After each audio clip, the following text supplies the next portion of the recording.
Hey folks, Andy with you for UFC Fight Predictions. We're recapping UFC 132. We're going to take a look at how my bets went for this card and recap the results for you as we go. Overall, my betting was awful on this one, and basically it was the same for a lot of my friends. I think there was a lot of surprises in this one, especially Tito Ortiz being the big turnaround.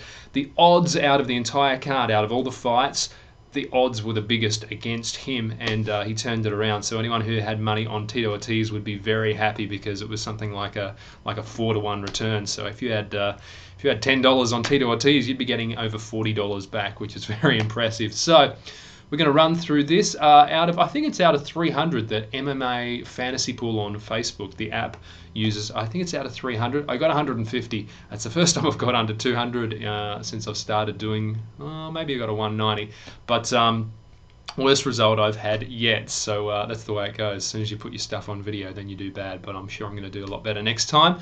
All right, so running through it for the main card: Dominick Cruz, Urijah Faber. I had my money on Faber. Went the full 5 rounds. Dominick Cruz, really impressive, great fight. Non-stop action, being the lighter weight guys. And yeah, just top card. So lost that one, but a great fight to watch. Lieben versus Vanderlei. If you watch my predictions video, you would notice that I was really indecisive between who was going to win this, and it actually did emerge to be the fight that was promoted of being just a slugfest, and it was a great one at that. Short, but really cool, and Lieben won that one, so I lost that one as well. Tito Ortiz versus Bader. I'm sure everyone had their money on Bader, and it turned out to be Tito. But hey, you've got to love an underdog winning, and very interesting to see what happens with Tito from here, who they're going to match him up against. Carlos Condit versus Dong Young Kim. I had my money on Kim. Yet again, Carlos Condit got this one. Great flying knee, and then finished him off from there.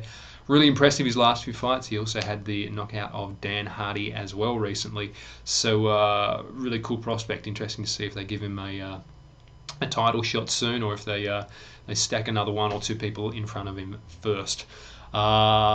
Between Dennis Seaver and Matt Wyman, weird one. I won this one by picking Seaver, but the reality was I thought Wyman won it by a mile. And I actually watched this fight a second time because my girlfriend hadn't seen it, and I got to watch it, through that lens of knowing who was going to win, and it still was ridiculous. Seaver took an absolute pummeling in the second round, and the others, you could say, were still reasonably close. But very strange result, but hey, I won it as far as betting goes, but didn't think that was correct.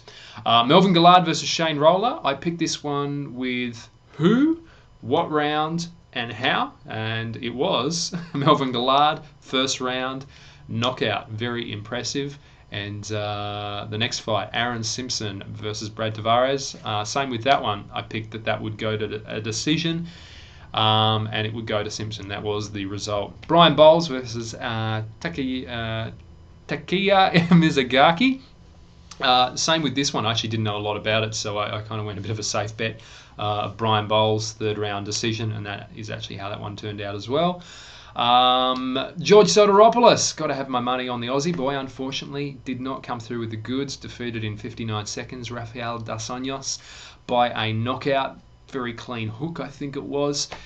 Anthony Njokuani versus Andre Winner. I had my money on Winner. Couldn't remember Njokuani until watching the fight, and I went, oh yeah, this guy, yeah. And then I wasn't too sure, and that was result. Anthony Njokuani winning that one by decision. Jeff Hoagland versus Donnie Walker. I had my money on Walker. It was Jeff Hoagland for this one.